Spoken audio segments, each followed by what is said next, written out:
Welcome to Servants of the Lord Ministries. Bienvenue à Servants of the Lord Ministries. Mon nom est Dr. Keith Jenkins et je suis le coordinateur international de Servants of the Lord Ministries. Avant de commencer mon message d'aujourd'hui, laissez-moi vous partager la mission de ce ministère qui a été donné à Joseph Hitchcock il y a de nombreuses années. Il dit « J'ai des enfants dans toutes les nations et tu as des frères et sœurs dont les cœurs crient vers moi. Ils m'ont demandé un ministère, des bénédictions et des dons.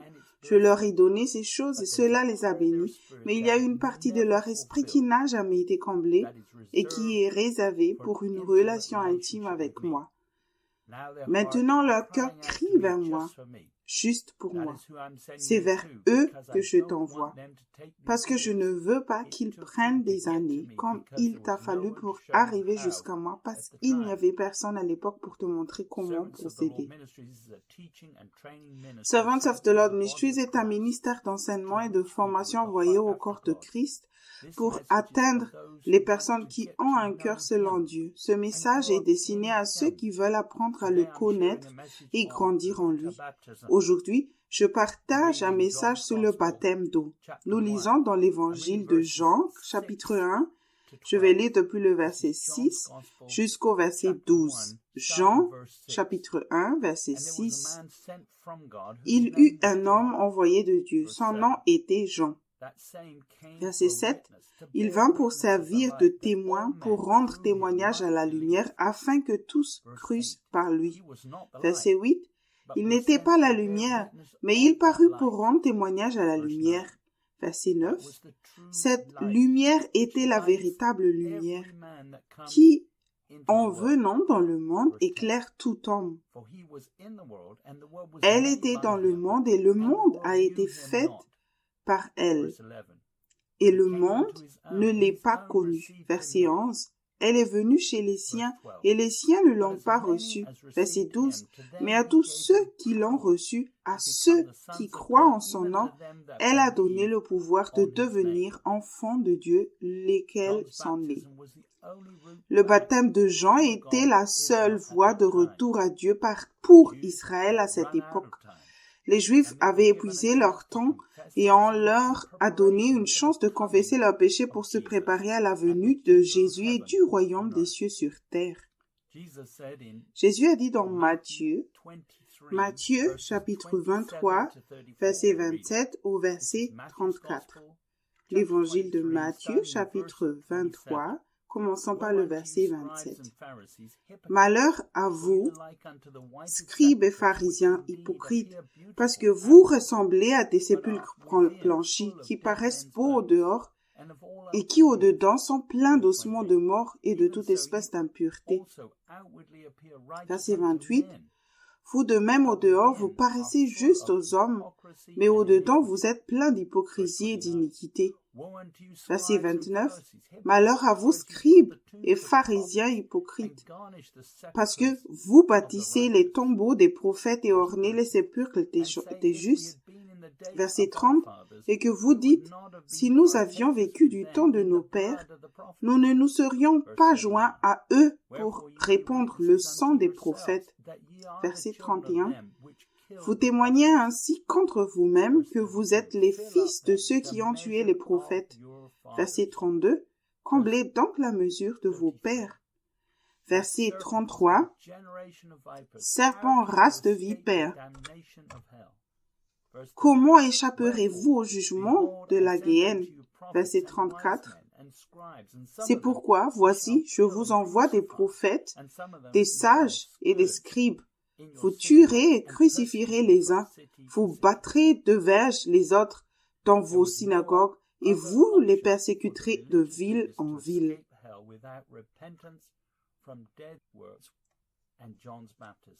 Les chefs religieux n'avaient aucune autre possibilité d'échapper à l'enfer sans se repentir des œuvres mortes et du baptême de Jean.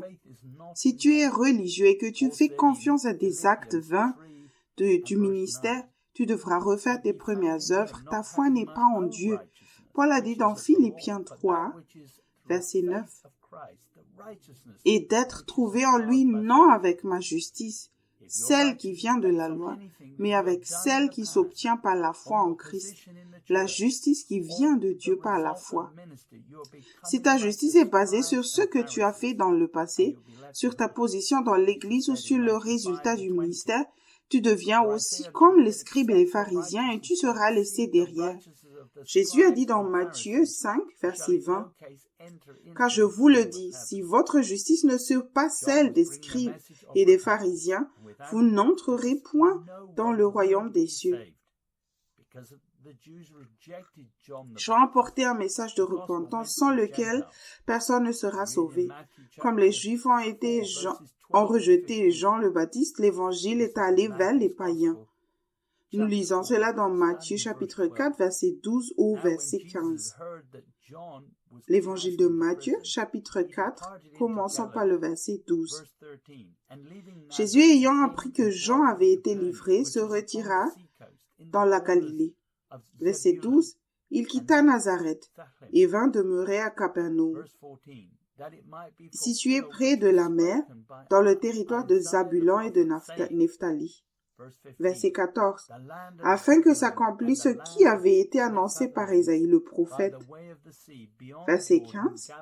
Le peuple de Zabulon et de Nephtali, de la contrée voisine de la mer, du pays au-delà du Jourdain et de la Galilée des gentils. Jean ne savait pas que le royaume de Dieu viendrait par l'Esprit, car c'était un mystère caché aux Juifs pour l'amour des païens. Nous lisons dans l'Évangile de Matthieu, chapitre 11, verset 2 jusqu'au verset 11. C'est l'Évangile de Matthieu, chapitre 11, commençant par le verset 2. Jean, ayant entendu parler dans sa prison des œuvres du Christ, lui fit dire par ses disciples, verset 3, « Es-tu celui qui doit venir, ou devons-nous en attendre un autre ?» Verset 4. Jésus leur répondit, « Allez rapporter à Jean ce que vous entendez, ce que vous voyez. » Verset 5. Les aveugles voient, les boiteux marchent, les lépreux sont purifiés, les sourds entendent, les morts ressuscitent, et la bonne nouvelle est annoncée aux pauvres. Verset 6. Et bienheureux est quiconque n'aura pas été scandalisé en moi. Verset 7. Comme ils s'en allaient, Jésus se mit à dire à la foule au sujet de Jean, « Qu'êtes-vous allé voir au désert, un roseau agité par le vent ?» Verset 8. « Mais qu'êtes-vous allé voir, un homme venu d'habits précieux? Voici, ceux qui portent des habits précieux sont dans les maisons des rois. » Verset 9. Qu'êtes-vous donc allé voir? Un prophète? Oui, vous dis-je, et plus qu'un prophète. Verset 10. Car c'est celui dont il est écrit, voici j'envoie mon messager devant ta face pour préparer ton chemin devant toi. Verset 11. Je vous le dis en vérité, parmi ceux qui sont nés de femmes, il n'en a point paru de plus grand que Jean-Baptiste. Cependant, le plus petit dans le royaume des cieux est plus grand que lui. Le baptême de Jean était destiné à ceux qui voulaient être prêts pour Jésus. Nous lisons dans Matthieu chapitre 3. Je vais lire depuis le verset 1 jusqu'au verset 12. Évangile de Matthieu chapitre 3, commençons par le verset 1. En ce temps-là parut Jean-Baptiste prêchant dans le désert de Judée. Verset 2. Il disait, « Repentez-vous, car le royaume des cieux est proche. » Verset 3. Jean est celui qui avait été annoncé par Ésaïe, le prophète, lorsqu'il dit, « C'est ici la voix de celui qui crie dans le désert. Préparez le chemin du Seigneur, aplanissez ses sentiers. » Verset 4. Jean avait un vêtement de poil de chameau et une ceinture de cuir autour des reins. Il se nourrissait de sauterelles et de miel sauvage. Verset 5. Les habitants de Jérusalem, de toute la Judée et de tout le pays des environs du Jourdain se rendaient auprès de lui. Verset 6. Et confessant leurs péchés, ils se faisaient baptiser par lui dans le fleuve du Jourdain. Verset 7. Mais voyant venir à son baptême beaucoup de pharisiens et de sadducéens, il leur dit, « Race de vipères, qui vous a appris à fuir la colère à venir ?» Verset 8. Produisez donc du fruit digne de la repentance. Verset 9. Et ne prétendez pas dire en vous-même, nous avons Abraham pour père, car je vous déclare que de ces pierres-ci, Dieu peut susciter des enfants à Abraham. Verset 10. Déjà, la cognée est mise à la racine des arbres. Tout arbre, donc, qui ne produit pas de bons fruits, sera coupé et jeté au dehors. Verset 11. Moi, je vous baptise d'eau pour vous amener à la repentance, mais celui qui vient après moi est plus puissant que moi, et je ne suis pas digne de porter ses souliers. Lui, il vous baptisera du Saint-Esprit et de feu. Verset 12. Il a son vent à la main, il nettoiera son air, et il amassera son blé dans le grenier, mais il brûlera la paille dans un feu qui ne s'éteint point. Noah Webster 1828 a désigné livré par les termes suivants: refus, matière sans valeur, surtout ce qui est léger, susceptible d'être entraîné par le vent. Dans les Écritures, les fausses doctrines, les projets infructueux, les hypocrites, les hommes impies sont comparés à la paille. Le baptême de Jean n'était pas capable de supprimer le péché, mais il était destiné aux Juifs qui reconnaissaient après avoir péché contre Dieu et qui étaient prêts à changer de mode de vie. Nous lisons dans Actes 19, chapitre 19, donc verset 1 au verset 7. Actes 19, commençons par le verset 1. Pendant qu'Apollos était à Corinthe, Paul, après avoir parcouru les autres provinces de l'Asie, arriva à Éphèse. Ayant rencontré quelques disciples, il leur dit, « Avez-vous reçu le Saint-Esprit quand vous avez cru ?»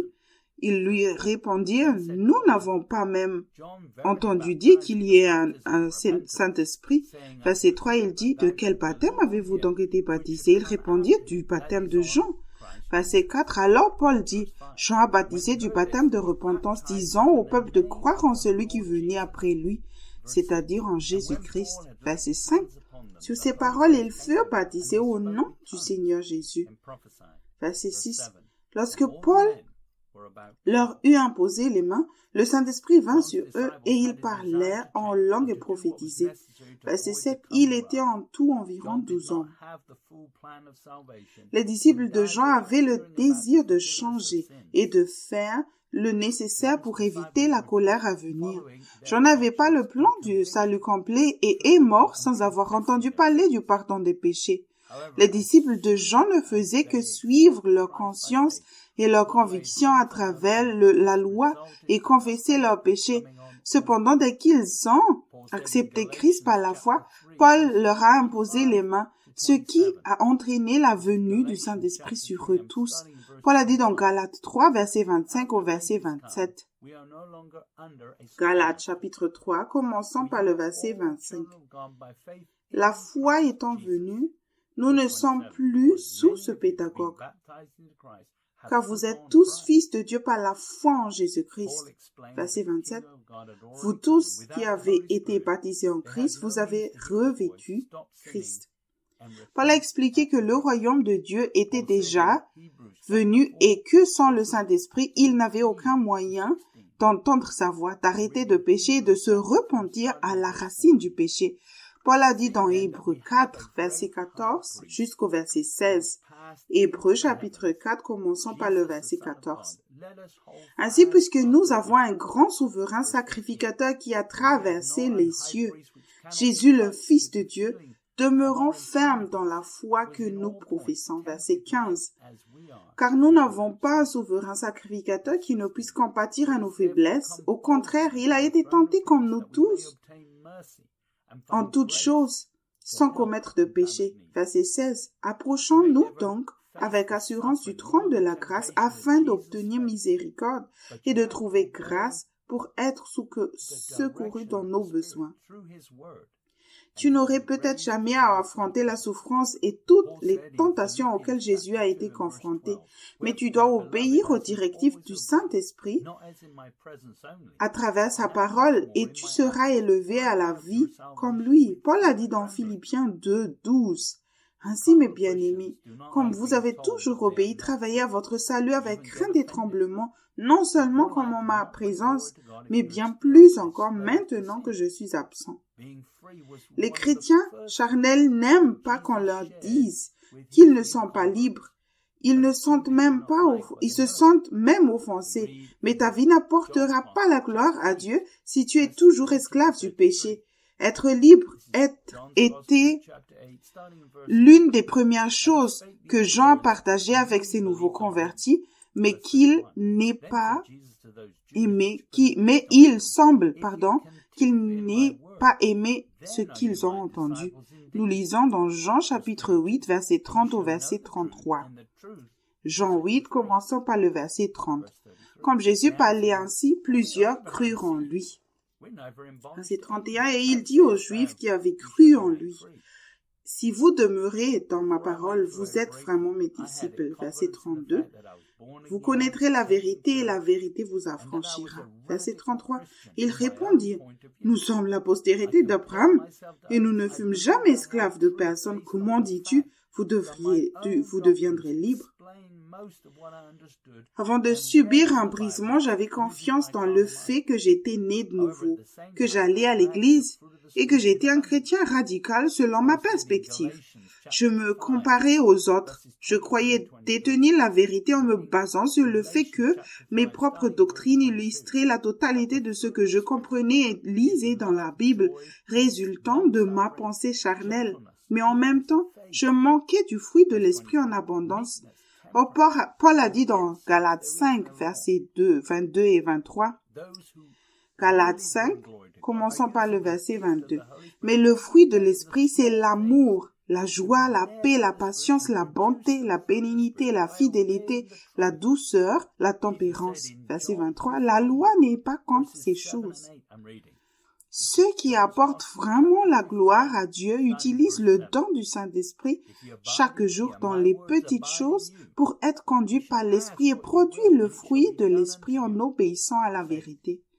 Jésus a dit dans Jean 15, versets 7 et 8. Je lis Jean, Évangile de Jean 15, commençons par le verset 7. « Si vous demeurez en moi et que mes paroles demeurent en vous, demandez ce que vous voudrez et cela vous sera accordé. » Verset 8. « Si vous portez beaucoup de fruits, c'est ainsi que mon Père sera glorifié et que vous serez mes disciples. » Je ne voulais pas voir tous les mauvais fruits dans ma vie jusqu'à ce que j'entende le message du livre « Mes brebis entendent ma voix ». Au début, je ne croyais pas qu'il était possible d'entendre Dieu tout le temps. Lorsque j'ai rencontré l'auteur qui possédait le fruit de l'esprit, j'ai compris que c'était possible. Plus tard, j'ai découvert que Joseph Hitchcock n'avait pas une vie confortable. J'ai réalisé que je ne pouvais pas apprendre à connaître Dieu de la façon dont je vivais. J'ai cru au mensonge selon lequel je pouvais apprendre à connaître Dieu par la connaissance des Écritures à la place. Jésus a dit dans Jean, chapitre 5, versets 39 et 40. Verset 39, donc, « Vous sondez les Écritures parce que vous pensez avoir en elles la vie éternelle. Ce sont elles qui rendent témoignage de moi. » Verset 40, « Et vous ne voulez pas venir à moi pour avoir la vie. » Joseph Hitchcock a partagé beaucoup de vérités avec moi, mais durant ma formation, il s'est concentré sur le fait de tuer la chair dès le départ et de ne pas pécher. Dieu nous a donné à toi et moi une nouvelle nature grâce au pardon du péché et à la capacité d'entendre Dieu afin que nous puissions vivre sans péché. Jésus a dit aux chefs religieux dans Matthieu 21, verset 32, « Car Jean est venu à vous dans la voie de la justice, et vous n'avez pas cru en lui. Mais les publicains et les prostituées ont cru en lui, et vous, qui avez vu cela, vous ne vous êtes pas ensuite repentis pour croire en lui. » Les Juifs ne croyaient pas qu'ils devaient se repentir, car ils pensaient être déjà justes. tu peux supposer que tu es déjà juste grâce à l'œuvre achevée de Christ. Cependant, Jean a dit dans 1 Jean 3, verset 7 ou verset 8. 1 Jean, chapitre 3, commençons par le verset 7. Petits enfants, que personne ne vous séduise. Celui qui pratique la justice est juste, comme lui-même est juste. Verset 8. Celui qui pêche est du diable, car le diable pêche dès le commencement. Le Fils de Dieu apparut pour détruire les œuvres du diable.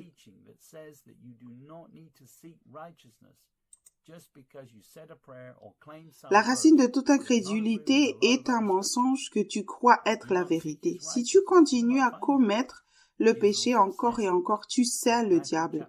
Pour plus d'informations sur le fait d'être prisonnier de la chair et du diable, lis La prison dorée, édition révisée de Joseph Hitchcock. Jésus a achevé l'œuvre de son Père et il est maintenant temps pour toi de faire de même. Tout enseignement qui dit que tu n'as pas besoin de rechercher la justice simplement parce que tu as dit une prière ou proclamé quelques versets n'est pas en accord avec beaucoup d'autres écritures. Si tu ne cherches pas sa justice, tu ne la trouveras pas. Jésus a aussi dit dans Matthieu 5, verset 6, « Heureux ceux qui ont faim et soif de la justice, car ils seront rassasiés. » Les chefs religieux suivaient plutôt des doctrines et des traditions humaines et ils n'étaient pas ouverts à la vérité. Jésus a dit dans Matthieu 15, verset 7 jusqu'au verset 9. Évangile de Matthieu, chapitre 15, commençons par le verset 7.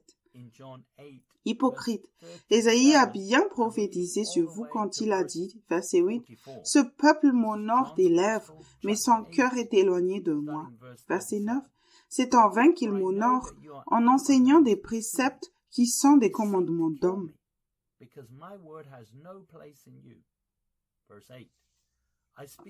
Jean n'était pas populaire auprès des chefs religieux qui l'ont fait arrêter et il a ensuite été tué. Jésus a dit, dans Jean 8, verset 37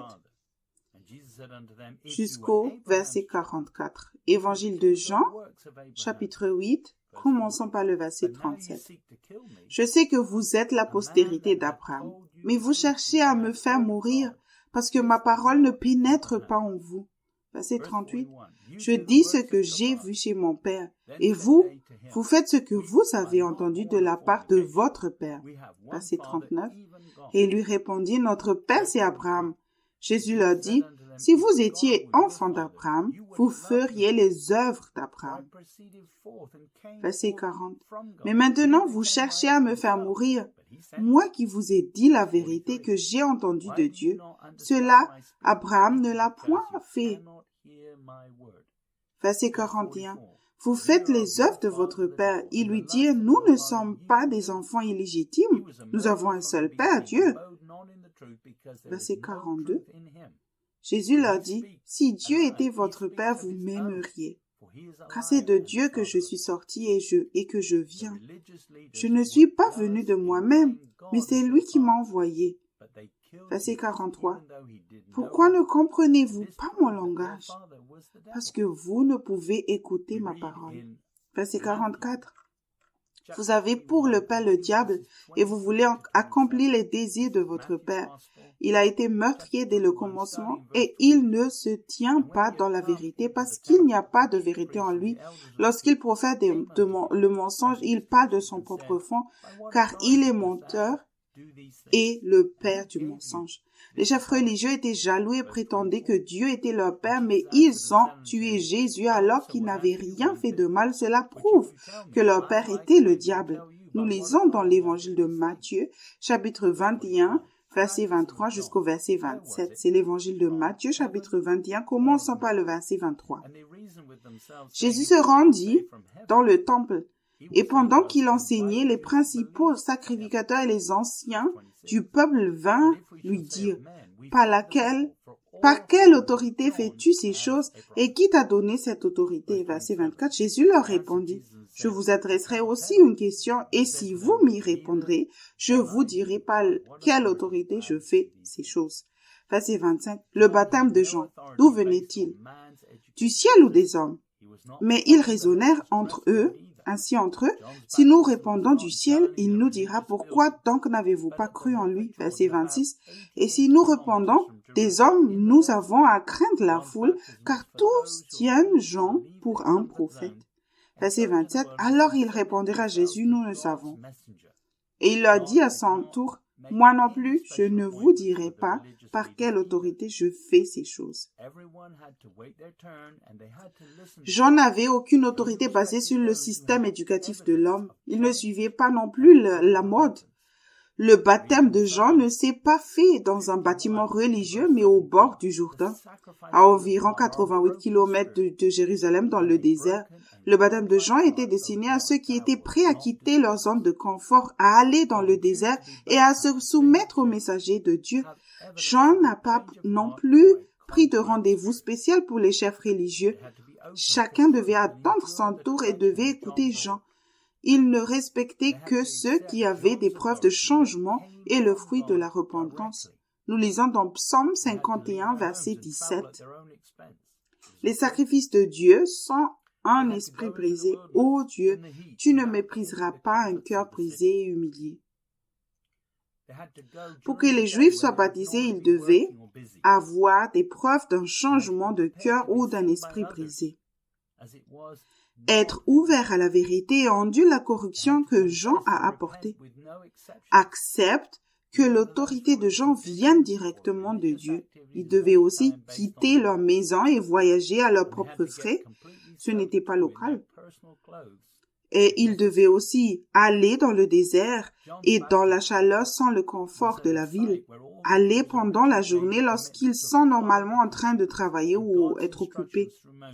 Préparés à être vus par les autres car ce n'était pas la nuit. Et confesser et se repentir sans aucune exception, même pour ceux qui suivent les traditions ou des activités religieuses de toutes sortes fondées sur la loi. Se faire complètement tremper aussi dans leurs vêtements personnels si c'était nécessaire. Le baptême de Jean a eu lieu sur un site où tous les Juifs se sont engagés à l'origine à suivre les commandements et les instructions de Dieu par l'intermédiaire de Moïse. C'était aussi un endroit où les Juifs ont traversé à pied sec avec Josué pour entrer officiellement dans la terre promise et la posséder, y compris les 2 tribus à l'est du Jourdain. Nous lisons dans Josué 1, versets 1 et 2. Josué 1, commençons par le verset 1. Et il arriva, après la mort de Moïse, serviteur de l'Éternel, que l'Éternel parla à Josué, fils de Nun, qui savait Moïse, disant, verset 2, Moïse, mon serviteur, est mort. Et maintenant, lève-toi, passe ce Jourdain, toi et tout ce peuple, pour entrer dans le pays que je leur donne à eux, les fils d'Israël. Le Jourdain se trouvait à un endroit où l'eau douce coulait et entrait dans la mer morte. Lors du baptême, le vieil homme est censé mourir. Tu dois revoir tes premières œuvres et avoir une compréhension claire de ton salut. Tu hérites des bénédictions en suivant le Christ. Paul a dit dans Galates, chapitre 3, verset 29. Et si vous êtes à Christ, vous êtes donc la postérité d'Abraham, héritier selon la promesse. Il ne suffit pas non plus de dire que tu suis le Christ, comme Paul a dit dans Galates 5, verset 24 au verset 26. Je lis Galates chapitre 5 à partir de verset 24. Ceux qui sont à Jésus-Christ ont crucifié la chair avec ses passions et ses désirs. Verset 25. Si nous vivons par l'Esprit, marchons aussi selon l'Esprit. Verset 26. Ne cherchons pas une vaine gloire et en nous provoquant les uns les autres, en nous portant envie les uns aux autres. Ceux qui appartiennent à Christ ne planifient pas des ministères ou d'actes vains. Ils ne financent pas non plus la prochaine campagne de sensibilisation, par exemple. Faire quoi que ce soit par l'effort humain sans s'être renié soi-même et sans demander à Dieu est mal, ainsi qu'inciter les autres à faire le même dans la chair. Nous lisons dans Actes chapitre 5, verset 1 au verset 10. Actes chapitre 5, commençons par le verset 1. Mais un homme nommé Ananias avec Saphira, sa femme, vendit une propriété. Verset 2. Et retint une partie du prix. Sa femme, le sachant, puis il apporta le reste et le déposa aux pieds des apôtres. Verset 3. Pierre lui dit, Ananias, pourquoi Satan a-t-il rempli ton cœur au point que tu montes au Saint-Esprit et que tu aies retenu une partie du prix du champ? Verset 4. S'il n'eût pas été vendu, ne te restait-il pas? Et après qu'il a été vendu, le prix n'était-il pas à ta disposition? Comment as-tu pu mettre en ton cœur un pareil dessein? Ce n'est pas à des hommes que tu as menti, mais à Dieu. Verset 5, Ananias, entendant ces paroles, tomba et expira. Une grande crainte saisit tous les auditeurs.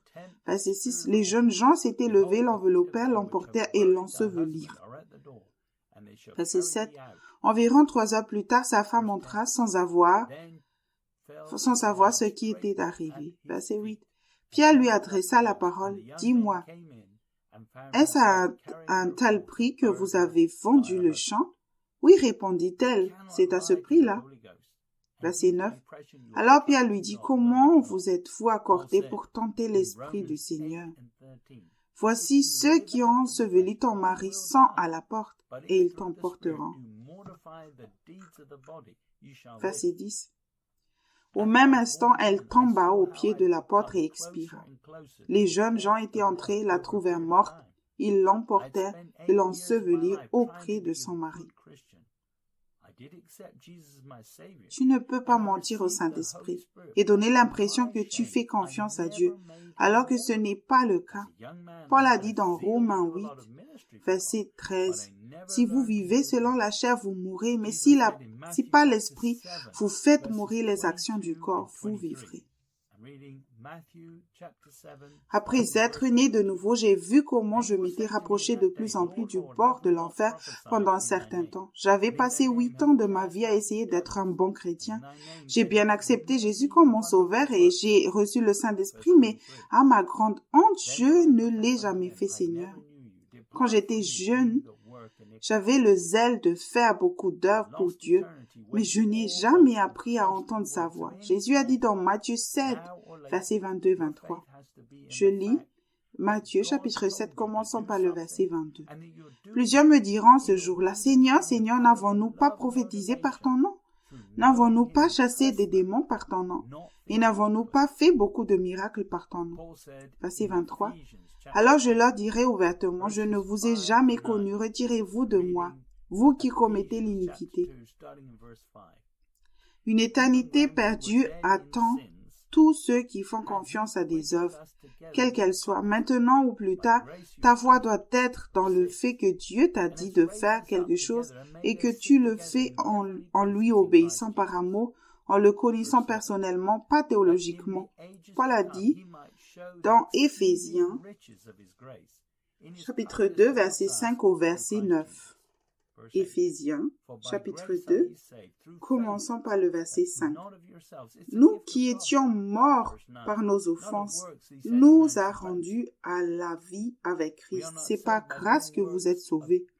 Verset 6. Il nous a ressuscités ensemble et nous a fait asseoir ensemble dans les lieux célestes en Jésus-Christ.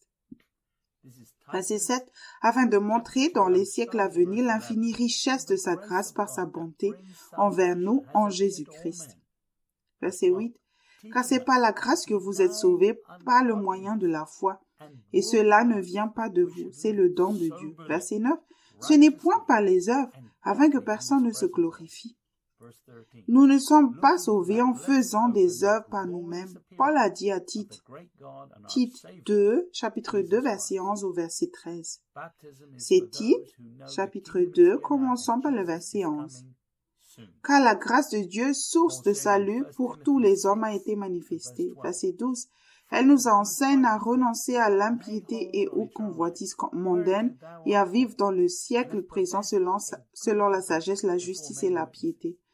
Verset 13.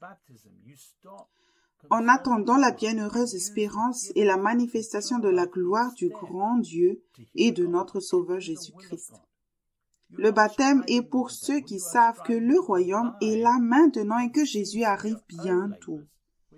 Paul a dit dans 1 Timothée 6, verset 12, « Combat le bon combat de la foi, saisis la vie éternelle à laquelle tu as été appelé et pour laquelle tu as fait une belle confession en présence d'un grand nombre de témoins. » À partir du baptême, tu arrêtes de consulter ta pensée et tu utilises plutôt le don de la vie éternelle pour écouter Dieu et faire sa volonté. Tu ne luttes pas contre le diable. Tu t'efforces de demeurer et de cesser tes propres œuvres avec l'aide de Dieu.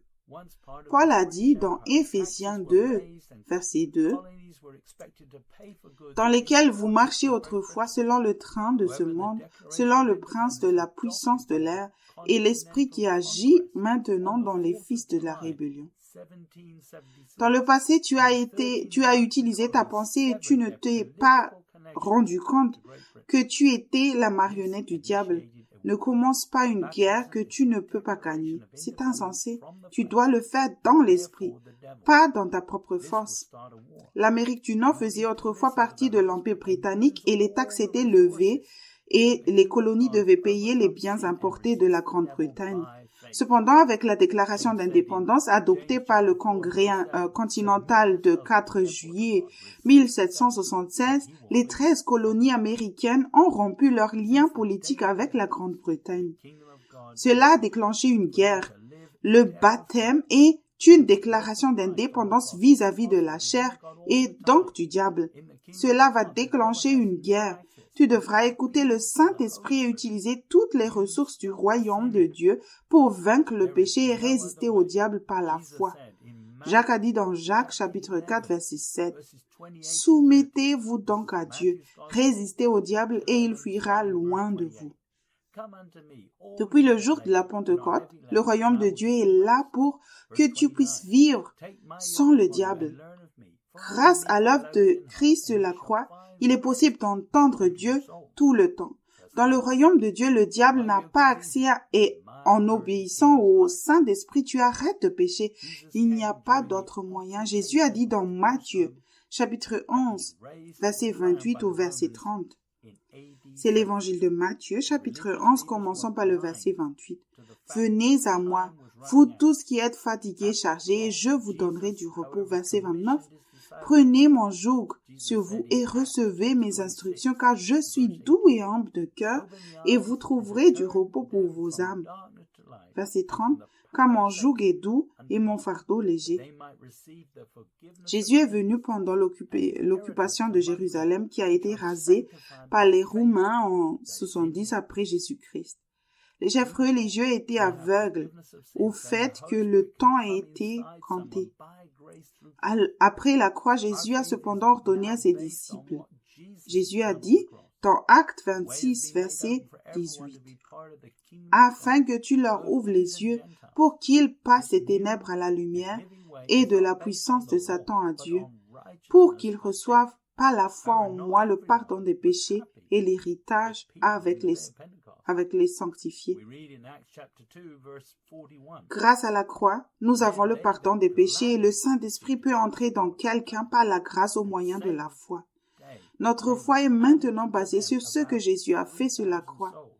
Le chemin a été ouvert pour que tout le monde puisse faire partie du royaume de Dieu, aussi bien les Juifs que les païens. Ce chemin nouveau et vivant n'est pas basé sur la loi, mais sur la justice par la foi. Cependant, tout le monde n'était pas content de Pierre le jour de la Pentecôte. Nous lisons dans Actes 2, verset 41. Ceux qui acceptèrent sa parole furent baptisés, et en ce jour-là, le nombre des disciples s'augmenta d'environ 3000 âmes. Le terme « ils ont reçu avec joie » dans Strong est composé de 3 parties. Le premier mot, numéro 588, veut dire prendre pleinement, c'est-à-dire accueillir, approuver. Et le numéro 780 est un adverbe issu d'un dérivé à la base qui veut dire avec plaisir, avec joie. Et le numéro 3303 est une particule primaire proprement indicative d'une affirmation généralement suivi d'une clause contrastée. Chaque Juif qui entendait le message de Pierre ne pouvait pas nier qu'il était si aveugle qu'il avait tué le Messie. Ils ont été touchés au cœur et ont cru qu'il n'y ait rien de bon en eux lorsqu'ils ont réalisé ce qui s'était passé. Même avec toute leur sagesse naturelle et leur connaissance des Écritures, en essayant de respecter la lettre de la loi, ils avaient commis un acte terrible. Ne laisse aucune de tes traditions t'empêcher de te faire baptiser. Les Juifs venus de l'extérieur de la ville pour la fête de Pentecôte tôt le matin ont été reconnus coupables d'avoir tué le Messie et d'avoir manqué Dieu. Mais les chefs juifs résistaient encore. Nous lisons dans Actes chapitre 4, verset 10 au verset 14. Actes chapitre 4, commençons par le verset 10. Sachez-le tous, et que tout le peuple d'Israël le sache. C'est par le nom de Jésus-Christ de Nazareth que vous avez crucifié et que Dieu a ressuscité des morts. C'est par lui que cet homme se présente en pleine santé devant vous. Verset 11. Jésus est la pierre rejetée par vous qui baptisez et qui est devenue la principale de l'angle. Verset 12. Il n'y a de salut en aucun autre, car il n'y a sous le ciel aucun autre nom qui ait été donné parmi les hommes par lequel nous devions être sauvés. Verset 13. Lorsqu'ils virent l'assurance de Pierre et de Jean, ils furent étonnés, sachant que c'étaient des hommes du peuple sans instruction, et ils les reconnurent pour avoir été avec Jésus. Verset 14. Mais comme ils voyaient là, près d'eux, l'homme qui avait été guéri, ils n'avaient rien à répliquer. Pierre était un pécheur, cependant il avait de l'audace et une sagesse spirituelle. Jean le Baptiste était mort, mais les Juifs devaient encore être baptisés pour être sauvés.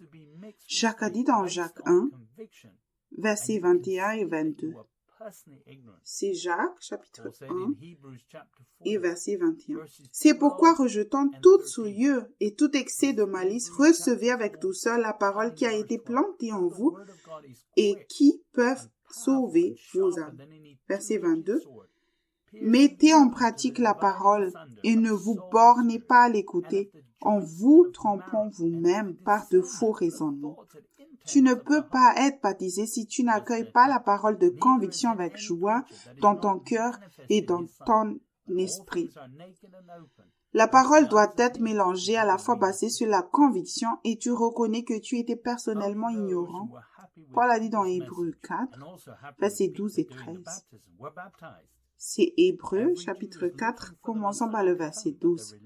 Car la parole de Dieu est vivante et est efficace, plus tranchante qu'une épée quelconque, à deux tranchants, pénétrante, jusqu'à partager âme et esprit, jointure et moelle. Elle juge les sentiments et les pensées du cœur. Verset 13. Nulle créature n'est cachée devant lui, mais tout est à nu et à découvert aux yeux de celui à qui nous devons rendre compte. Seuls ceux qui étaient contents du message de Pierre et aussi contents de Pierre face le baptême ont été baptisés. Chaque Juif attend la venue du Messie, mais les chefs religieux avaient le cou raide. Nous lisons cela dans Actes 5, verset 27 au verset 30. Acte 5, commençons par le verset 27. Après qu'ils les eurent amenés en présence du Sanhédrin, le souverain sacrificateur les interrogea en ces termes. Verset 28. Ne vous avons-nous pas défendu expressément d'enseigner en ce nom-là? Et voici, vous avez rempli Jérusalem de votre enseignement et vous voulez faire retomber sur nous le sang de cet homme. Verset 29, Pierre et les apôtres répondirent, il faut obéir à Dieu plutôt qu'aux hommes. Verset 30, le Dieu de nos pères a ressuscité Jésus, que vous avez tué en le battant au bois. En le pendant au bois, Ceux qui se confient à leur propre version des Écritures sont spirituellement aveugles et non ouverts à la vérité et à la conviction et ne reconnaîtront pas quelqu'un de spirituellement éclairé qui n'est pas instruit dans ce monde.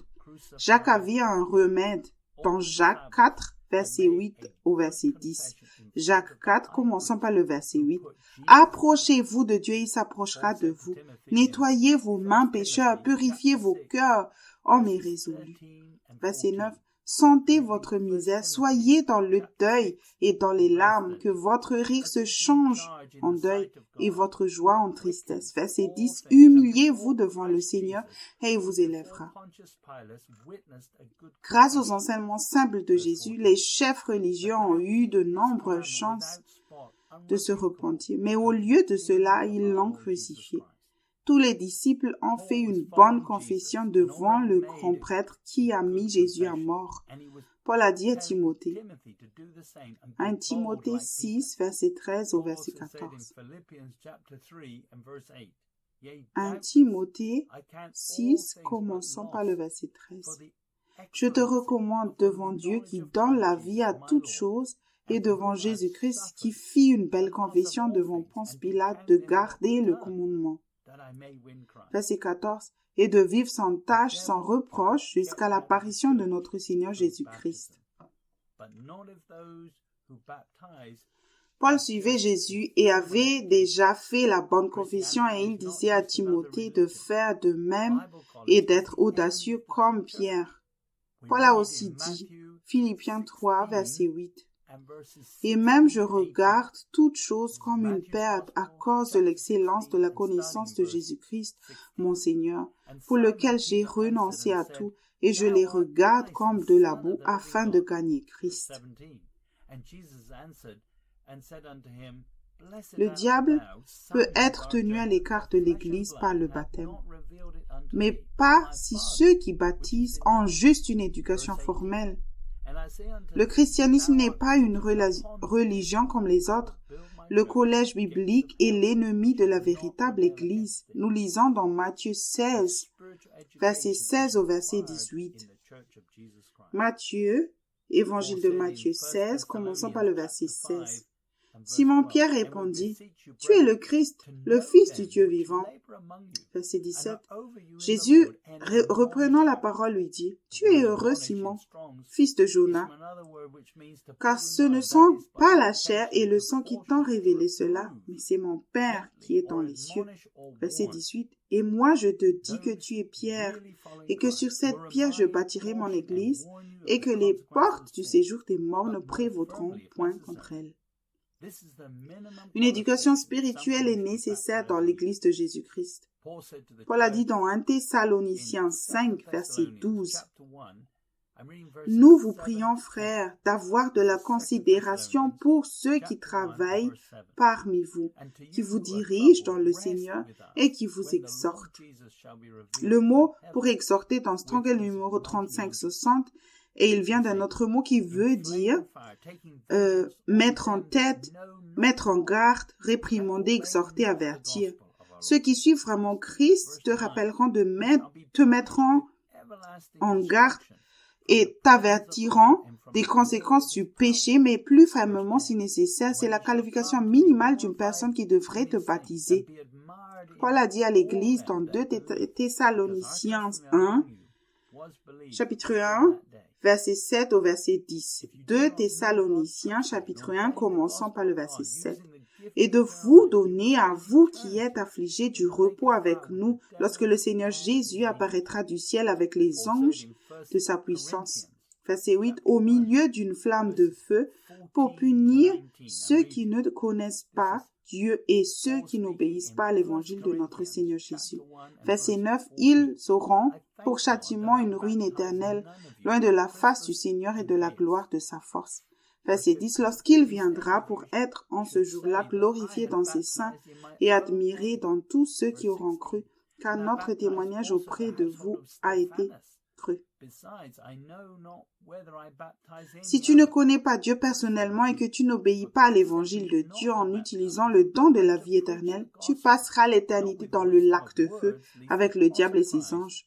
Selon Paul, comme il dit dans 1 Corinthiens chapitre 1, verset 14 au verset 19. 1 Corinthiens chapitre 1, commençons par le verset 14. Je rends grâce à Dieu de ce que je n'ai baptisé aucun de vous excepté Crispus et Gaius, Verset 15, afin que personne ne se dise que vous avez été baptisés en mon nom. Verset 16, j'ai aussi baptisé la maison de Stéphanas. D'ailleurs, je ne sais pas si j'ai baptisé quelqu'un d'autre. Verset 17, car Christ ne m'a pas envoyé pour baptiser, mais pour annoncer l'évangile, non pas avec la sagesse des mots, afin que la croix de Christ ne soit d'aucune utilité. Verset 18, car la prédication de la croix est une folie pour ceux qui périssent, mais pour nous qui sommes sauvés, elle est la puissance de Dieu. Verset 19, ainsi est-il écrit, je détruirai la sagesse des sages et j'anéantirai l'intelligence des intelligents. À Corinthe, les gens prétendaient suivre un dirigeant spécifique et cela produisait des divisions. Paul a donc remercié Dieu de ne pas avoir baptisé beaucoup de gens, mais seulement ceux qu'il connaissait personnellement par leur façon de vivre. L'Église faisait en sorte que le baptême n'ait aucun effet. Elle avait une sagesse de mots, éloquence de paroles, et non la sagesse de Christ qui vient du fait de se renoncer à soi-même, de prendre la croix chaque jour, et d'acquérir une connaissance spirituelle en vivant par la foi. Paul a aussi dit dans 1 Corinthiens 4, verset 16 au verset 21. 1 Corinthiens chapitre 4, commençons par le verset 16. C'est pourquoi je vous en conjure, soyez mes disciples. Verset 17, c'est pourquoi je vous ai envoyé Timothée, mon fils bien-aimé et fidèle dans le Seigneur, qui vous rappellera mes méthodes qui sont en Christ, comme je l'enseigne partout dans toutes les églises. Verset 18, maintenant certains s'enflent, comme si je ne voulais pas venir chez vous. Verset 19, mais je viendrai bientôt vers vous, si le Seigneur le veut, et tu connaîtras, non pas le discours de ceux qui s'enflent, mais la puissance. Verset 20, car le royaume de Dieu ne consiste pas en paroles, mais en puissance. Verset 21, que voulez-vous? Que j'aille chez vous avec une verge ou avec amour et dans un esprit de douceur? C'est toi qui détermines la façon dont Christ traite avec toi. Si tu es humble, alors il peut facilement te corriger et t'aider. Mais si tu résistes à la correction, un leader spirituel te réprimandera et t'avertira à la place. Paul a dit dans 1 Timothée 3, versets 5 et 6. Je lis 1 Timothée chapitre 3, commençons par le verset 5. Car si quelqu'un ne sait pas diriger sa propre maison, comment prendra-t-il soin de l'Église de Dieu? Verset 6. Il ne faut pas qu'il soit un nouveau converti de peur qui est conflé d'orgueil, il ne tombe sous le jugement du diable. Un pasteur ou un dirigeant qui ne suit pas Christ ne peut pas baptiser et prendre soin de l'Église de Dieu spirituellement. Nous lisons dans Marc 1, verset 4. Jean parut baptisant dans le désert et prêchant le baptême de repentance pour la rémission des péchés. Jean a baptisé parce qu'il avait un appel spécial. Nous lisons dans Matthieu 28, verset 18 au verset 20. Je lis Matthieu, l'évangile de Matthieu, chapitre 28, commençant par le verset 18. Jésus s'étant approché, leur parla ainsi. Tout pouvoir m'a été donné dans le ciel et sur la terre. Verset 19. Allez, faites de toutes les nations des disciples, les baptisant au nom du Père, du Fils et du Saint-Esprit. Verset 20. Et enseignez-leur à observer tout ce que je vous ai prescrit. Et voici, je suis avec vous tous les jours jusqu'à la fin du monde. Jésus a seulement chargé les disciples qui l'ont suivi de baptiser.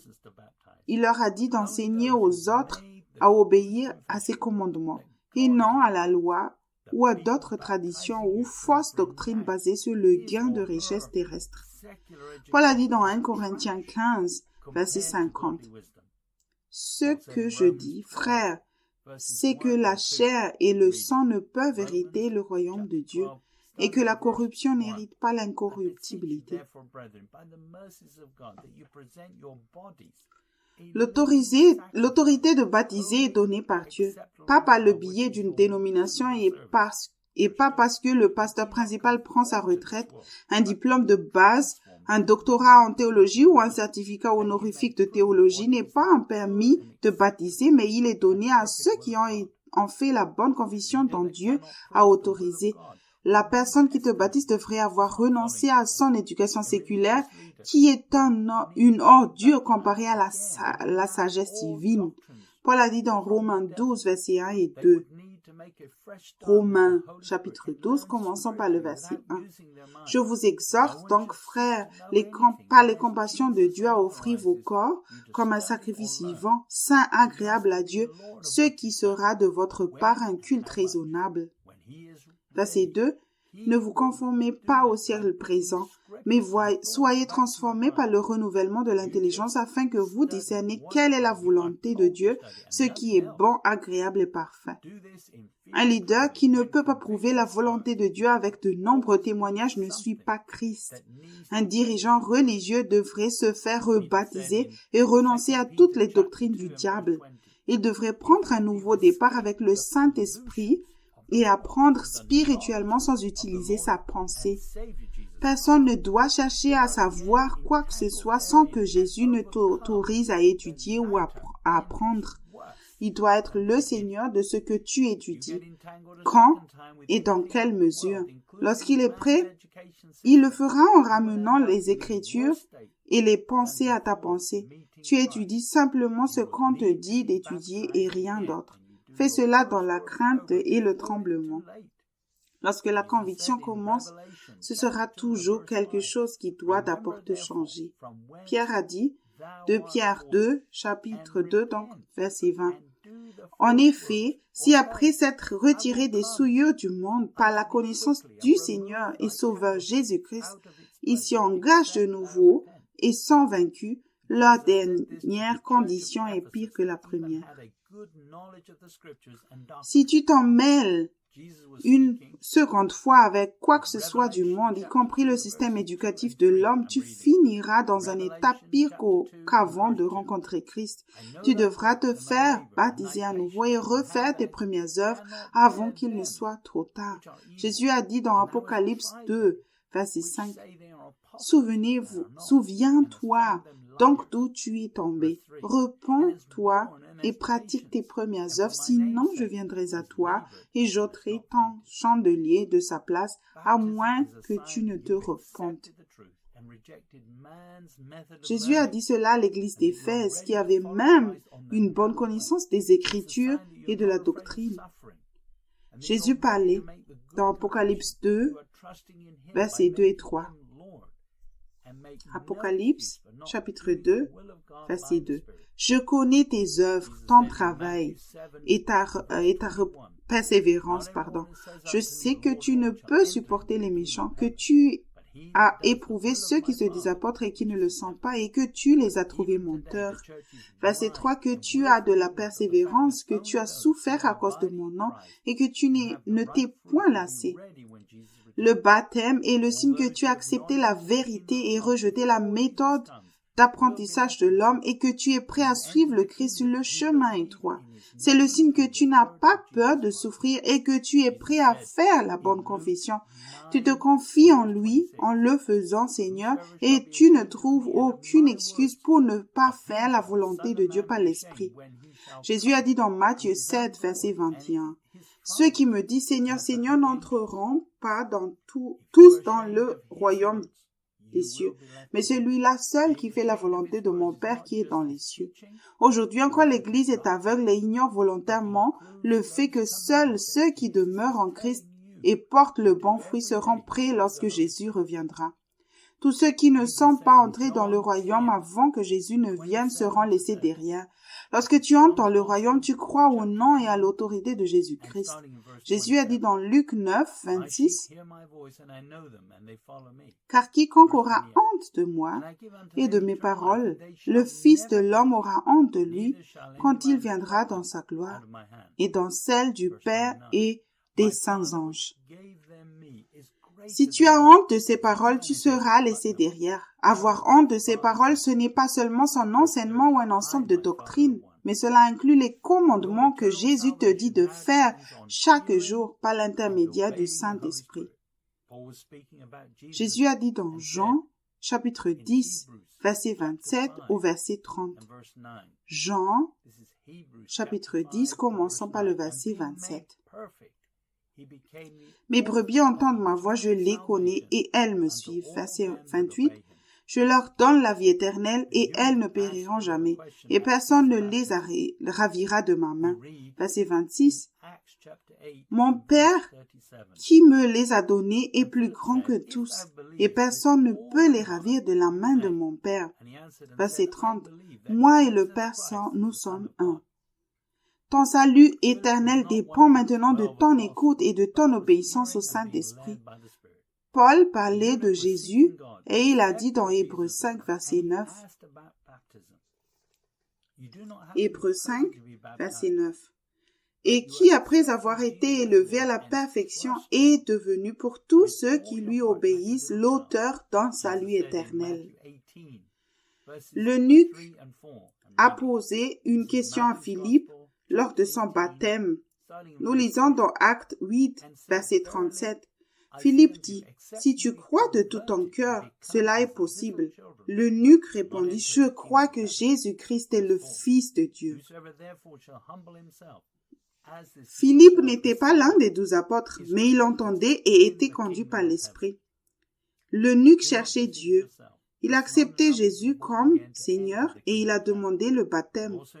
Tu n'as pas besoin d'être parfait pour être baptisé, mais tu dois accepter Christ comme Seigneur et tu fais confiance à Dieu de tout ton cœur comme un petit enfant. Jésus a dit dans Matthieu, chapitre 18, versets 3 et 4. C'est l'évangile de Matthieu, chapitre 18, commençons par le verset 3, et dit, je vous le dis en vérité, si vous ne vous convertissez et si vous ne devenez comme les petits-enfants, vous n'entrerez pas dans le royaume des cieux. Verset 4, c'est pourquoi quiconque se rendra humble comme ce petit enfant sera le plus grand dans le royaume des cieux. Ne te trompe pas, il ne suffit pas de naître de nouveau pour entrer dans le royaume des cieux. Tu dois aussi être contrôlé par l'Esprit. Jésus a dit, dans Jacques chapitre 3 et 5, chapitre 3 versets 5 à 8, Jean 3, commençons par le verset 5. Jésus répondit, en vérité, je te le dis, si un homme ne naît d'eau et d'esprit, il ne peut entrer dans le royaume de Dieu. Verset 6. Ce qui est né de la chair est chair, et ce qui est né de l'esprit est esprit. Verset 7. Ne t'étonne pas que je t'ai dit, il faut que vous naissiez de nouveau. Verset 8. Le vent souffle où il veut, et tu en entends le bruit, mais tu ne sais d'où il vient, ni où il va. Il est ainsi de tout homme qui est né de l'esprit. Le diable n'a pas de réponse pour quelqu'un qui est dirigé par la parole vivante, qui atterrit dans sa pensée et est contrôlé par l'esprit. Paul a dit dans 2 Corinthiens 3, verset 3 au verset 6. 2 Corinthiens 3, commençons par le verset 3. Vous êtes manifestement une lettre de Christ écrite par notre ministère, non avec de l'encre, mais avec l'Esprit du Dieu vivant, non sur des tables de pierre, mais sur des tables de chair, sur les cœurs. Verset 4. Cette assurance-là, nous l'avons par Christ auprès de Dieu. Verset 5. Ce n'est pas à dire que nous soyons par nous-mêmes capables de concevoir quelque chose comme venant de nous-mêmes. Notre capacité, au contraire, vient de Dieu. Verset 6. Il nous a aussi rendus capables d'être ministres d'une nouvelle alliance, non de la lettre, mais de l'esprit, car la lettre tue, mais l'esprit vivifie. Le diable a accès à tous ceux qui prennent des décisions avec leurs pensées. Être né de l'esprit et de l'eau, c'est être contrôlé par la parole vivante.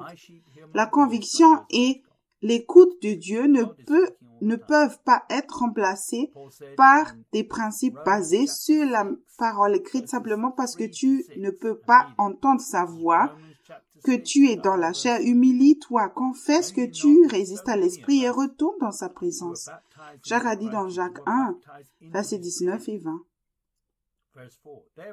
Jacques chapitre 1, commençons par le verset 19. Sachez-le, mes frères bien-aimés, ainsi que tout homme soit prompt à écouter, lent à parler, lent à se mettre en colère. Verset 20, car la colère de l'homme n'accomplit pas la justice de Dieu. Pour plus d'informations sur la façon d'entendre clairement le Seigneur, lis le livre « Mes brebis entendent ma voix » de Joseph Hitchcock. Dieu parle tout le temps. Paul a dit dans Romains 6, verset 3 au verset 6. C'est Romains chapitre 6, commençons par le verset 3. Ignorez-vous que nous tous qui avons été baptisés en Jésus-Christ, c'est en sa mort que nous avons été baptisés. Verset 4. Nous avons donc été ensevelis avec lui par le baptême en sa mort, afin que comme Christ est ressuscité des morts par la gloire du Père, de même, nous aussi, nous marchions en nouveauté de vie. Verset 5. En effet, si nous sommes devenus une même plante avec lui par la conformité à sa mort, nous le serons aussi par la conformité à sa résurrection. Verset 6. Sachant que notre vieil homme a été crucifié avec lui, afin que le corps du péché fût détruit, pour que nous ne soyons plus esclaves du péché. Ta vie ne doit pas être au service du péché. Si tu aimes encore les choses du monde, tu dois te faire rebaptiser par un homme de Dieu, pas un hypocrite. Tu as besoin de quelqu'un qui suit vraiment Christ et qui écoute Dieu et sait si tu es prêt ou non. Jésus a dit dans Jean 12, versets 24 et 25. Jean 12, commençons par le verset 24. En vérité, je vous le dis, si le grain de blé qui est tombé en terre ne meurt, il reste seul, mais s'il meurt, il porte beaucoup de fruits. Verset 25. Celui qui aime sa vie la perdra, et celui qui hait sa vie dans ce monde la conservera pour la vie éternelle. Dans la foi chrétienne, le baptême fait partie des premières œuvres et vient après la repentance des œuvres mortes et la foi envers Dieu. Paul a dit dans Hébreux 6, versets 1 et 3. Je lis Hébreux 6, commençons par le verset 1. C'est pourquoi, laissant les éléments de la parole de Christ tendant à ce qui est parfait, sans poser de nouveau le fondement du renoncement des œuvres mortes. Verset 2. De la foi en Dieu, de la doctrine des baptêmes, de l'imposition des mains, de la résurrection des morts et du jugement éternel. Verset 3. C'est ce que nous ferons si Dieu le permet. Le baptême est un enterrement au cours duquel tu témoignes à Dieu et au monde que la personne que tu étais avant, bonne ou mauvaise, est maintenant morte pour que tu suis Christ. Parce que tu suis Christ, pardon. Paul a dit dans Colossiens 3, versets 2 à 4. Colossiens 3, commençons par le verset 2. Affectionnez-vous aux choses d'en haut et non à celles qui sont sur la terre. Verset 3, car vous êtes morts et votre vie est cachée avec Christ en Dieu. Verset 4, quand Christ, votre vie, paraîtra, alors vous paraîtrez aussi avec lui dans la gloire. Dans la Bible amplifiée, Colossiens 3, 3 dit, car en ce qui concerne ce monde, tu es mort et ta vie nouvelle, réelle, est cachée avec Christ en Dieu.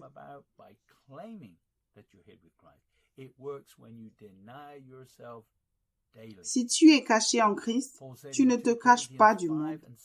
C'est Christ qui la fixe par le Saint-Esprit, la limite de ton comportement et de ton style de vie. Tu ne fais que les choses que Christ ferait. Cela commence par un ensemble différent de désirs basés sur les promesses de Dieu par la foi. Lorsque les autres te voient, ils ne voient que Christ. Si Christ ne l'a pas fait, alors vous ne le faites pas. Tu ne le fais pas. Ainsi, lorsque les gens te voient, ils ne voient que le Christ émergent et si quelque chose n'est pas comme le Christ, il est gardé dans la tombe. C'est une vie cachée avec le Christ. Cela ne se produit pas en prétendant que tu es caché avec le Christ. Cela fonctionne lorsque tu te renies toi-même chaque jour. Paul a dit dans 2 Corinthiens 5, 17, « Si quelqu'un est en Christ, il est une nouvelle créature. Les choses anciennes sont passées, voici toutes choses sont devenues nouvelles. » Le baptême est ton engagement, renoncer à toi-même chaque jour. et à garder la chair enterrée afin que la nouvelle création en Christ puisse avoir de la place pour grandir en obéissant à l'Esprit à sa place. Paul a poursuivi dans Colossiens 3, versets 5 et 6. Je lis Colossiens 3, commençons par le verset 5.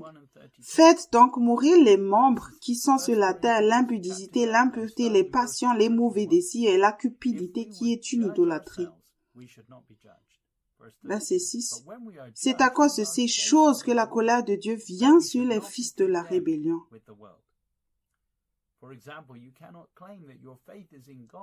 Le jugement est tombé sur le peuple élu de Dieu parce qu'il a rejeté la parole qui est Jésus lorsqu'il est apparu dans la chair.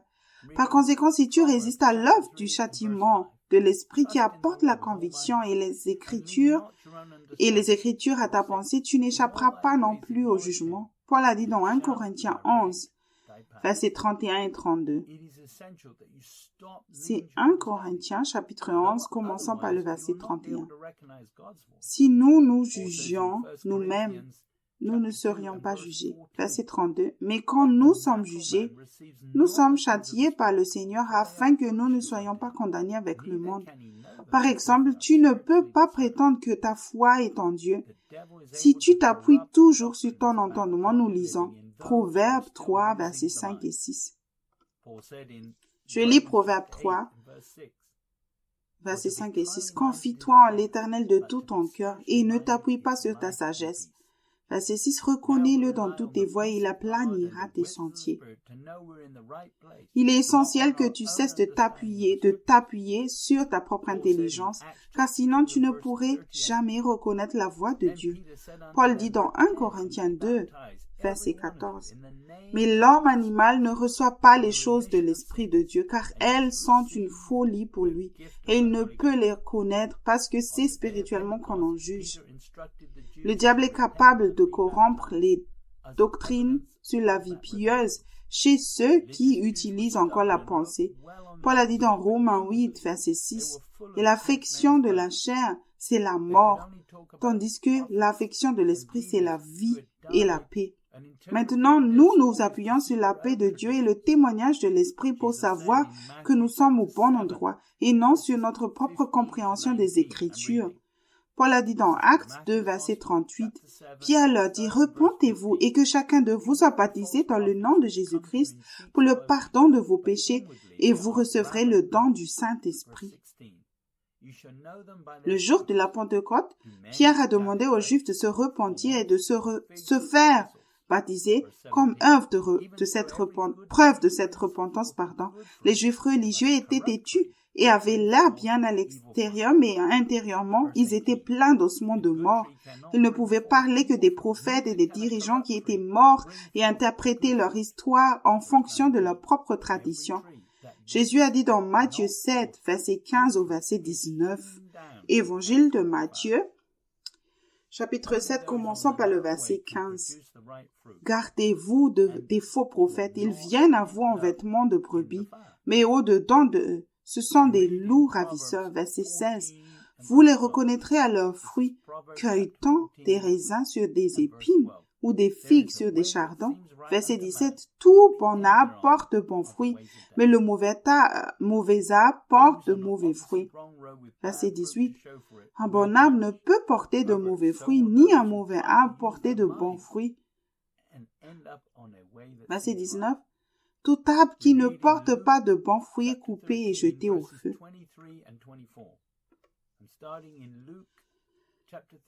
Seuls ceux qui sont sur le chemin étroit peuvent produire le bon fruit et ne finiront pas dans le feu. Nous lisons Proverbe 14, verset 12. C'est Proverbe chapitre 14, verset 12. Telle voie paraît droite à un homme, mais son issue, c'est la voie de la mort.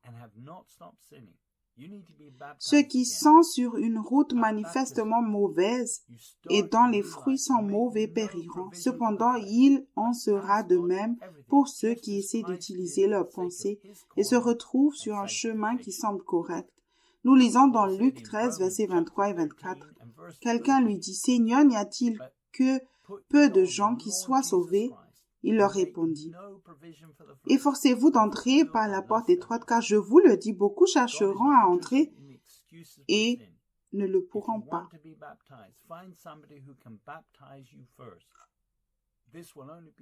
Si tu crois que tu vas régner avec Christ simplement parce que tu es né de nouveau et que tu n'as pas arrêté de pécher, tu dois te faire baptiser à nouveau. Au baptême, tu commences une nouvelle vie et tu ne fais aucune provision pour la chair, mais tu demandes tout à Dieu, comme Christ l'a fait pour son appel et sa sanctification. Paul a dit dans Romains 13, verset 14, « Mais revêtez-vous du Seigneur Jésus-Christ, et n'ayez pas soin de la chair pour en satisfaire les convoitises. » Dieu n'est pas intéressé par les excuses pour le péché. Si tu veux te faire baptiser, trouve d'abord quelqu'un qui peut te baptiser. Ce sera uniquement quelqu'un qui marche avec le Seigneur. Jésus a dit aux Juifs dans Jean, chapitre 10, verset 26, « Mais vous ne croyez pas parce que vous n'êtes pas de mes brebis. » Apprends d'abord ce que cela signifie d'être une vraie brebis de Jésus et de le suivre.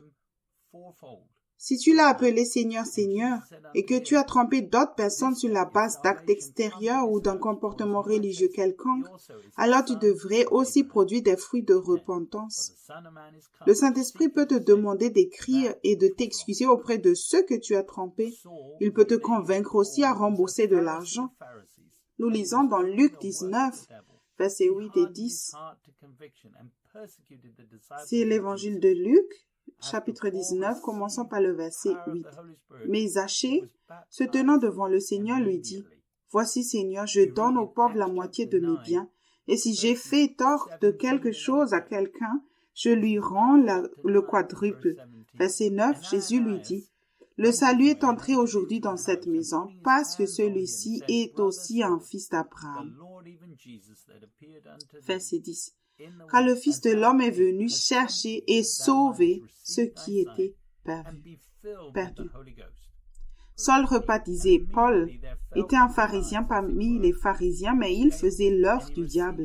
Il a endurci son cœur à la conviction et a persécuté les disciples de Jésus. Après avoir reçu la puissance du Saint-Esprit, Paul a été baptisé immédiatement. Nous lisons Actes, chapitre 9, verset 17 et verset 18. Actes, chapitre 9, commençons par le verset 17. Ananias sortit, et lorsqu'il fut arrivé dans la maison, il imposa les mains à Saul, en disant, « Saul, mon frère, le Seigneur Jésus, qui t'est apparu sur le chemin par lequel tu venais, m'a envoyé pour que tu recouvres la vue et que tu sois rempli du Saint-Esprit. » Au même instant, il tomba de ses yeux comme des écailles et il recouvra la vue. Il se leva et fut baptisé. Paul avait beaucoup de péchés à laver, mais il ne voulait pas que quelqu'un oublie qu'il était le chef des pécheurs. Paul a dit dans 1 Timothée, chapitre 1, verset 15, « C'est une parole certaine et entièrement digne d'être reçue que Jésus-Christ est venu dans le monde pour sauver les pécheurs, dont je suis le premier. » Le baptême de Paul a été un signe pour les autres, montrant qu'il suivait maintenant Christ par l'intermédiaire du Saint-Esprit. Le baptême est un enterrement, mais il est devenu une tradition dans la plupart des églises. La vieille nature entre dans l'eau et en ressort au lieu de rester dans la tombe. Si tu ne sers pas Dieu par le Saint-Esprit, alors tu sers le diable. Il n'y a que 2 royaumes, il n'y a pas de 3e catégorie. Paul a dit dans Romains 7, verset 18, « Ce qui est bon, je le sais, n'habite pas en moi, c'est-à-dire dans ma chair. J'ai la volonté, mais non le pouvoir de faire le bien. » Certains pourraient dire, cette personne est gentille, mais on découvre plus tard une autre histoire quand elle donne son témoignage. Un homme religieux peut paraître bon aux yeux de l'homme. Paul a réalisé qu'il n'y avait rien de bon dans sa chair. Avant le baptême, tu devrais renoncer à tout titre et toute réussite religieuse obtenue dans la chair, car tu ne peux plaire à Dieu que par la foi, comme Paul dit dans Hébreux 11, verset 6. Or, sans la foi, il est impossible de lui être agréable, car il faut que celui qui s'approche de Dieu croit que Dieu existe et qu'il est le rémunérateur de ceux qui le cherchent. Tu ne peux rien emporter de ton passé avec toi au baptême, car il s'agit d'un enterrement. Tu dois mettre les accomplissements de la chair en réserve pour un témoignage de transformation ou les brûler. Si Dieu dit que tu peux les garder, c'est bien, mais cela doit être confirmé par l'Esprit. Tu dois laisser tout cela derrière toi pour te faire baptiser. Le baptême est un nouveau mode de vie par la foi. Nous lisons dans Matthieu 8, verset 20. Jésus lui répondit, « Les renards ont des tanières et les oiseaux du ciel ont des nids, mais le Fils de l'homme n'a pas où reposer sa tête. » Sois prêt à aller n'importe où et à vivre dans n'importe quelle condition pour lui. Jésus a dit dans Luc 14, versets 26 et 27.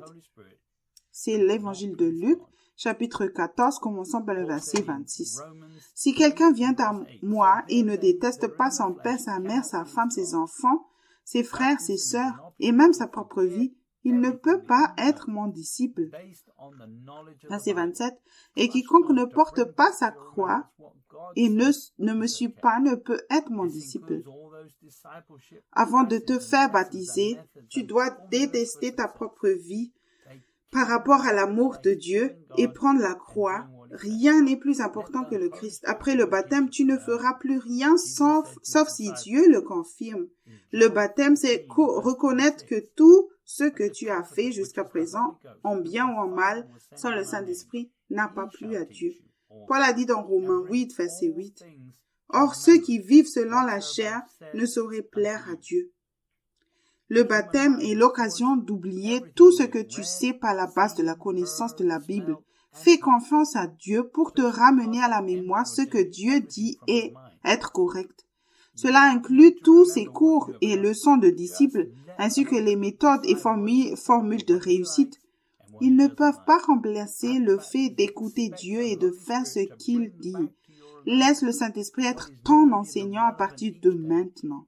Jésus a dit à ses disciples dans Jean 14, verset 26, « Mais le consolateur, l'Esprit Saint que le Père enverra en mon nom, vous enseignera toutes choses et vous rappellera tout ce que je vous ai dit. » La pensée humaine enregistre tout ce que nous avons lu, vu, entendu, senti et touché. Il n'est donc pas possible de tout vider ou de tout effacer de ta pensée.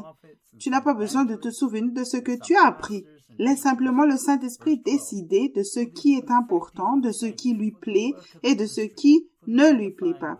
Après le baptême, attends-toi à ce que le Saint-Esprit ramène à ton souvenir ce qui est nécessaire et pertinent chaque jour et établis-le comme ton enseignant. Reste dans l'esprit, apprends et étudie comme on te le demande. De plus, un leader ou un pasteur pieux devrait t'aider à entendre et à confirmer que tu suis Jésus à partir de sa propre expérience. Paul a dit dans Éphésiens 4, verset 11 jusqu'au verset 16. Éphésiens 4, commençons par le verset 11. « Et lui a donné les uns comme apôtres, les autres comme prophètes, les autres comme évangélistes, les autres comme pasteurs et docteurs. » Verset 12, pour le perfectionnement des saints en vue de l'œuvre du ministère et de l'éducation du corps de Christ. Verset 13, jusqu'à ce que nous soyons tous parvenus à l'unité de la foi et de la connaissance du Fils de Dieu, à l'état d'homme fait à la mesure de la stature parfaite de Christ. Verset 14, afin que nous ne soyons plus des enfants flottants et emportés à tout vent de doctrine par la tromperie des hommes, par leur ruse, dans les moyens de séduction.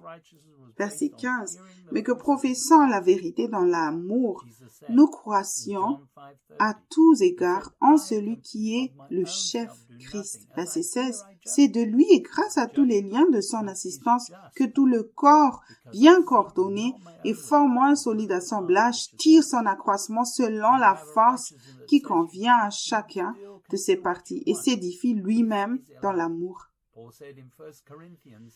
Certains te diront que Dieu bénira ta vie simplement parce que tu es né de nouveau et ne mentionne pas l'obéissance à l'esprit. Ce sont des paroles vaines Beaucoup se confient à l'œuvre achevée de Christ, mais c'est une fausse doctrine si tu ne te renies pas quotidiennement. La justice de Jésus était basée sur le fait d'entendre la voix de son Père. Jésus a dit dans Jean, chapitre 5, verset 30, « Je ne puis rien, faire de moi-même. Selon que j'entends, je juge, et mon jugement est juste, parce que je ne cherche pas ma volonté, mais la volonté de celui qui m'a envoyé. » Beaucoup ont une attitude de justice qui dit que tu peux toujours faire ce que tu veux. C'est un mensonge. Paul a dit dans 1 Corinthiens 6, versets 9 et 10. 1 Corinthiens 6, commençons par le verset 9. « Ne savez-vous pas que les injustes n'hériteront point le royaume de Dieu? Ne vous y trompez pas, ni les impudiques, ni les idolâtres, ni les adultères, ni les efféminés, ni les infâmes, verset 10, ni les voleurs, ni les cupides, ni les ivrognes, ni les outrageux, ni les ravisseurs n'hériteront le royaume de Dieu. » Attention, les injustes n'hériteront pas du royaume de Dieu. Nous lisons dans Apocalypse 21, verset 8. Mais pour les lâches, les incrédules, les abominables, les meurtriers, les impudiques, les enchanteurs, les idolâtres et tous les menteurs, leur part sera dans les temps ardents de feu et de soufre, ce qui est la seconde mort. Si tu n'es pas prêt à renoncer à toi-même, à prendre ta croix chaque jour et à apprendre à entendre sa voix, tu n'es pas prêt pour le baptême. Il peut voir ce qu'il y a dans ton cœur. La vraie repentance prend du temps. Une main levée dans une réunion chrétienne ou une prière en réponse à une conviction doit être suivie d'une réelle repentance et d'une transformation de vie correspondante. Avec l'aide du Saint-Esprit, tu dois aller à la racine de ton péché. Grâce à la mort de Jésus sur la croix, il nous est possible à tout moment de revenir dans la présence de Dieu, simplement en confessant nos péchés. Jean dit dans 1 Jean 1, 9, « Si nous confessons nos péchés, il est fidèle et juste pour nous les pardonner et pour nous purifier de toute iniquité. » Grâce au pardon des péchés, tu peux apprendre de tes erreurs avec l'aide du Saint-Esprit. Nous lisons dans Apocalypse 12, verset 11. Ils l'ont vécu à cause du sang de l'agneau et à cause de la parole de leur témoignage, et ils n'ont pas aimé leur vie jusqu'à craindre la mort. Nous pouvons être tentés et pécher, mais par la repentance, tu vaincras par la foi et tu t'éloigneras de l'iniquité, comme Paul dit dans 2 Timothée 2, verset 19. Néanmoins, le solide fondement de Dieu reste debout, avec ses paroles qui lui servent de sceau. Le Seigneur connaît ceux qui lui appartiennent, et quiconque prononce le nom du Seigneur, qu'il s'éloigne de l'iniquité. Le baptême est un arrêt de mort de la chair. Paul a dit dans Galates 5, verset 16, « Je dis donc, marchez selon l'esprit, et vous n'accomplirez pas les désirs de la chair. » Nous ne suivons pas une autre liste de doctrines. Si tu n'as pas la capacité d'entendre Dieu, alors tu ne tueras jamais la chair. Paul a dit dans Romains, chapitre 2, verset 4, « Où méprises-tu la richesse de sa bonté, de sa patience et de sa longanimité, ne reconnaissant pas que la bonté de Dieu te pousse à la repentance. » Écouter Dieu et s'occuper de ce dont il nous appelle à nous repentir, c'est continuer dans sa bonté. C'est la grâce de Dieu et le sang de Dieu qui nous ont permis de participer au royaume de Dieu. Cependant, ceci est basé sur sa seigneurie et sur le fait que nous continuons à changer en Christ. En étant baptisé en Christ, vous serez châtiés par la parole vivante. Paul a dit dans Hébreux 12, versets 5 et 6. C'est Hébreux 12. Commençons par le verset 5. Et vous avez oublié l'exhortation qui vous est adressée comme à des fils. Mon fils, ne méprise pas le châtiment du Seigneur et ne perds pas courage lorsqu'il te reprend. Verset 6. Car le Seigneur châtie celui qu'il aime et il frappe de la verge tout ce qu'il reconnaît pour ses fils. Dieu est miséricordieux et n'attend pas de nous que nous changions tout d'un coup. Par une conviction régulière, tu fais un petit changement chaque jour et tu te rapproches un peu plus de la marque de l'appel élevé de Christ. Lui seul voit la fin depuis le début. Il nous incombe donc de continuer à chercher Dieu pour trouver un nouveau domaine dans lequel tu peux te repentir chaque jour que de rester assis et d'attendre que la conviction se produise. Nous continuons à chercher jusqu'à ce que nous atteignions la mesure de la stature et la plénitude de Christ. Dieu exige maintenant que chaque homme partout dans le monde se repente. Paul a dit dans Actes 17, verset 30, « Dieu, sans tenir compte des temps d'ignorance, annonce maintenant à tous les hommes, en tout lieu, qu'ils aient à se repentir. » Un manque de repentance peut affecter l'accomplissement des promesses et l'appel dans ta vie. Dieu attend que tu te répands. Pierre a dit dans 2 Pierre 3, 9, « Le Seigneur ne tarde pas dans l'accomplissement de la promesse, comme quelques-uns le croient, mais il use de patience envers vous, ne voulant pas qu'aucun périsse, mais voulant que tous arrivent à la repentance. » Renoncer à toi-même inclut le fait de ne pas écouter tes sentiments et tes émotions naturelles. Tu dois être prêt à mourir et à oublier tes propres intérêts, à prendre ta croix et à détester ta propre vie pour le suivre. Si Jésus n'est pas ton premier amour, tu n'es pas prêt pour le baptême. Suivre une carrière ne peut pas être plus important que Jésus. Ceux qui sont prêts pour le baptême ont accepté Jésus comme Seigneur de leur vie, ont été convaincus et savent que rien de bon ne vit en eux, savent que sans persévérer dans la bonté de Dieu, ils périront. Ils vivent aussi par la foi en se basant sur la parole vivante et n'essayant pas de garder la loi. Renoncent à eux-mêmes chaque jour et se chargent de leur croix chaque jour. Ils sont prêts à vendre tout ce qu'ils sont si nécessaire et à suivre le Christ. Ils cherchent la justice par la foi et ne s'appuient pas à quoi que ce soit dans le passé. Ils sont prêts à faire la bonne confession de la foi si nécessaire. La chair ne peut pas tuer la chair. Le baptême n'est pas un engagement à faire plus d'efforts. Nous devons le laisser nous diriger, renoncer à nous-mêmes et prendre notre croix tous les jours en écoutant sa voix pour connaître la prochaine étape. Tu peux avoir besoin de te faire rebaptiser si tu n'as jamais établi Jésus comme Seigneur de ta vie, si tu as cessé de vivre par la foi et si tu es retourné à la loi, si tu as rétrogradé et que tu t'es empêtré et vaincu par le monde, si tu as perdu ton premier amour et si tu dois recommencer tes propres œuvres, si tu es encore piégé par le péché, commettant le même péché flagrant encore et encore. Trouve une église ou un serviteur qui croit en l'écoute de la voix de Jésus et en sa seigneurie fonctionnelle et qui comprend le prix à payer pour le suivre. Paul a dit dans 2 Corinthiens 4, versets 3 et 4. Versets 3 au 5, pardon. 2 Corinthiens 4, commençant par le verset 3.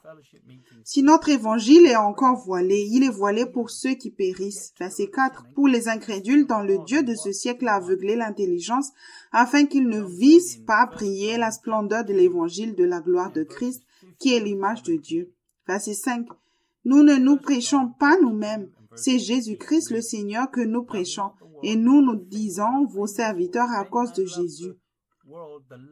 Lorsque nous approchons de Christ nous-mêmes, nous nous rapprochons aussi de Dieu et de tous ceux qui aiment Jésus. C'est comme le rayon d'une roue. En nous rapprochant de lui, nous nous rapprochons aussi les uns des autres. Nous lisons ce qui s'est passé après la Pentecôte. Dans Actes 2, verset 42, ils persévéraient dans l'enseignement des apôtres, dans la communion fraternelle, dans la fraction du pain et dans les prières. Nous pouvons profiter d'autres serviteurs ordonnés qui ont le fruit qu'ils suivent Jésus et l'ont fait Seigneur. Sois prêt à te consacrer aussi aux réunions de fraternité de milieu semaine. Par la prière, nous cherchons la guérison. Nous allons à la racine du péché et nous obtenons des réponses de Dieu sur ce qu'il veut. Jean dit dans 1 Jean 2, verset 15 au verset 17. 1 Jean 2, commençons par le verset 15. N'aime point le monde, ni les choses qui sont dans le monde. Si quelqu'un aime le monde, l'amour du Père n'est point en lui. Verset 16, car tout ce qui est dans le monde, la convoitise de la chair, la convoitise des yeux et l'orgueil de la vie ne vient point du Père, mais vient du monde. Et le monde passe, et sa convoitise aussi, mais celui qui fait la volonté de Dieu demeure éternellement. Si nous avons encore l'amour du monde et si nous désirons tout ce qui est dans le monde, alors nous n'avons pas l'amour du Père et il ne sera pas possible de suivre Christ. Le nouvel homme peut fonctionner lorsque le vieil homme est mort et hors du chemin. Nous pouvons alors être une nouvelle création.